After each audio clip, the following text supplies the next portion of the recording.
Hey guys, August is fast approaching. It is time for us to decide our August TBR. So we're using a TBR jar for this. It is a lemon mug, I want no judgment. We're gonna obviously do a recap of what like the synopsis of all of these books is once we've chosen them all. And we're just gonna get straight into it, to be honest. So let's go ahead and pick our first prompt. We're doing 8 this month, okay? Had for more than a year, I can't lie, most of my bookshelf, but that's okay, we're gonna make it work. So let's have a look. See, I'm thinking divine intervention is calling my name, and I'm looking towards One of Us is Lying, which I've had since year 9. I just left year 13, so it's about time we read that, I would reckon. So our first book is One of Us is Lying by Karen M. McManus. That is a tongue twister, babe. Okay, next up,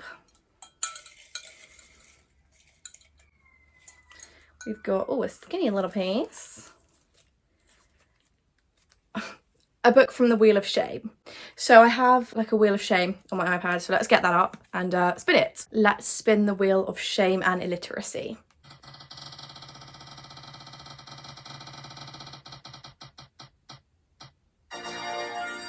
You and Me on Vacation. Okay, I read Emily Henry in July, so let's keep up the theme, I suppose. Our second book is You and Me on Vacation by Emily Henry, a staple in any woman's library.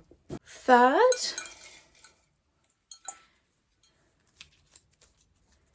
something set in this season. I've got just the thing. Now, I would assume this is set in this season, as the season is summer and this is set at a beach and there's an ice cream on the spine. I bought this purely for the aesthetics. I really like the sprayed edge. I'm not always a sucker for a sprayed edge, but that. So this is Ride the Wave by Catherine Riley. I assume that it's a summer one. 5 to go. We're on a roll here, guys. Oh.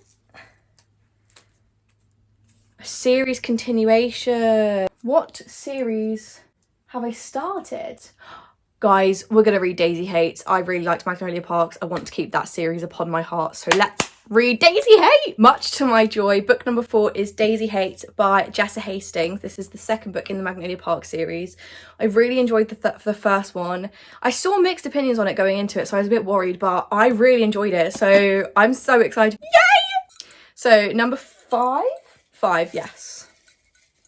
We've got less than 200 pages. What do I own that's... I just got one, actually. Perfect. Okay, so when I went to my library book sale, this will all be in my book haul whenever I post that video, I got a really tiny weeny skinny book. I found it. This is Peach by Emma Glass. It's actually less than 100 pages. It's 97 pages. So this is perfect and like the skinniest book you've ever read. On to the next. Okay. Something with a yellow cover. Now, Ride the Wave would have been a good bet, wouldn't it? Oh nay, I've got an idea. If this is not a yellow cover, I don't know what is. This is Remarkably Bright Creatures by Shelby Van Pelt. I saw this in Sainsbury's and then I was in Rye and I bought it at Waterstones. It would have been cheaper at Sainsbury's, but look, and it's got an octopus and I love the sea and I love sea creatures. Yeah! We've got... Oh, I dropped it. Whoops. My lowest on Goodreads. Okay, I'm going to have to get Goodreads up for this guy. I dread to think what's going to be the lowest on Goodreads. I'm actually worried, but it's fine because we're brave and we're going to be okay.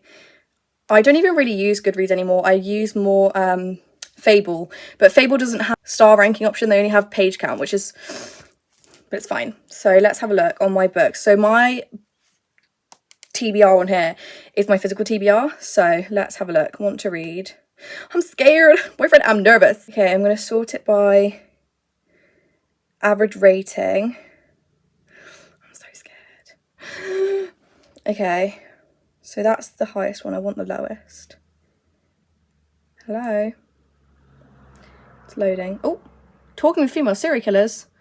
Damn. Okay, guys, we've got a non-fic for this one. Talking with Female Serial Killers by Christopher Berry D.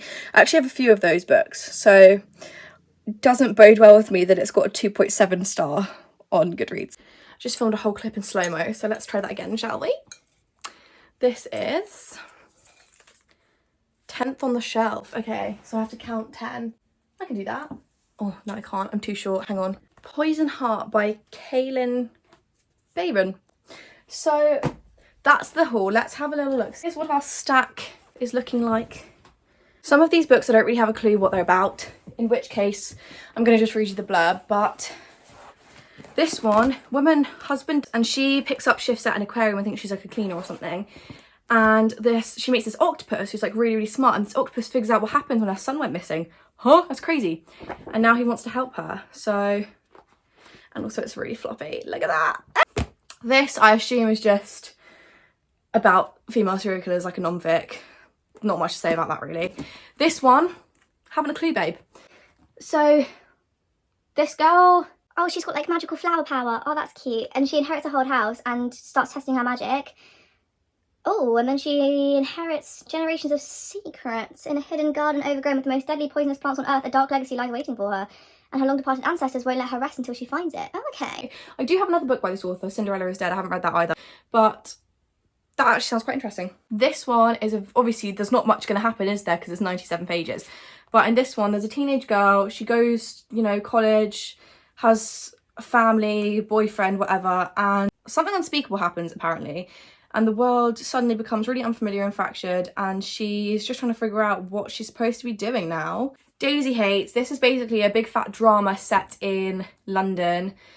She's part of like this socialite group. I think her dad's like a mafia bloke or something. And it's basically they're all really, really toxic romances, basically, guys, where it's just like these really immature 20-year-olds with daddy's money running around and causing a ruckus and getting posted in the press. Ride the wave. We've got a surfer, we've got a journalist. They meet in like, I think Portugal. Yes, Portugal, because she's doing like a report on him, the famous surfer, and they end up falling in love. Change of angle here, guys. My phone died. Oops. Anyway, I assume Ride the Wave is probably enemies to lovers or something similar. You and Me on Vacation, it's a romance. So 12 summers ago, 11, 10, 7 and 2, and then this summer. So it's like a long term, like, will they, won't they thing every single holiday, I suppose. Once again, I don't really go into books knowing much about them, but I know that I like Emily Henry's writing style. I just read Funny Story by her. It was a 5-star for me. That was in my phone pickup equals pages read video. So if you want to see my opinions on that in more detail, I'll link it. But yeah, so I'm excited for another Emily Henry. Yay. And they're not too sad either, because some romances that I like are really sad. And then finally, we have One of Us is Lying. This is like a YA thriller, I think. So 5 students walk into detention, only 4 leave. Damn. Well, that's the haul. Hope you enjoyed. Okay, bye.